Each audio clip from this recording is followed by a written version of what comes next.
এটা জামালপুর চৌরাস্তা থেকে একটু সামনে কালিয়াকৈরের দিকে যাচ্ছি। তো গত রাত্রে প্রচুর ঝড় হয়েছিল। ঝড় প্রায় দীর্ঘদিন তাপদাহ যাওয়ার পরে হঠাৎ স্বস্তির বাতাস, একটু হালকা ঠান্ডা ঠান্ডা অনুভব লাগতেছে। তো আমি ভোরে রওনা দিলাম জামালপুর চৌরাস্তা কালিয়াকৈর গাজীপুর। এই এলাকাটা অনেক সুন্দর, গাছগাছালিতে ভরা, কিছুটা পাহাড়ি এলাকার মতো উঁচু নিচু। ওই যে সামনে শালবন, শালবনের ভিতর দিয়ে রাস্তা। গাজীপুর আসলেই অনেক সুন্দর জায়গা। ভোর ভোর টাইমে রওনা দিয়েছি কালিয়াকৈরের দিকে।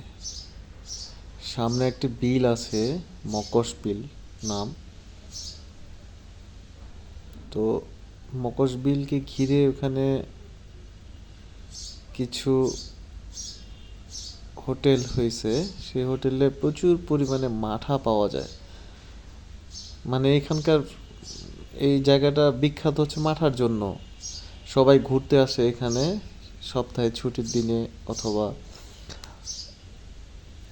বিকেলবেলা আসে ঢাকার অদূরে। এই জন্য গাজীপুর, সাভার, তারপর আশপাশ থেকে লোকজন আসে ঘুরতে।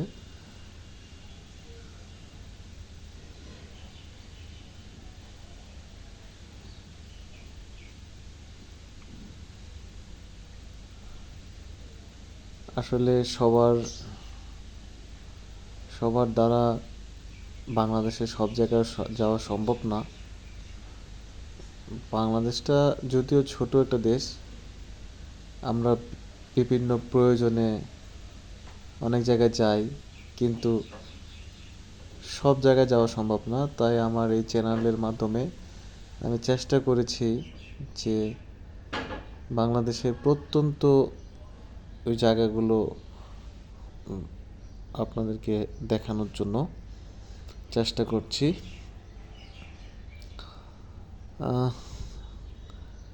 আমি মোটামুটি বাংলাদেশের প্রায় 20 থেকে 25টি জেলার ভিডিও করেছি, এই চ্যানেলে দেওয়া আছে।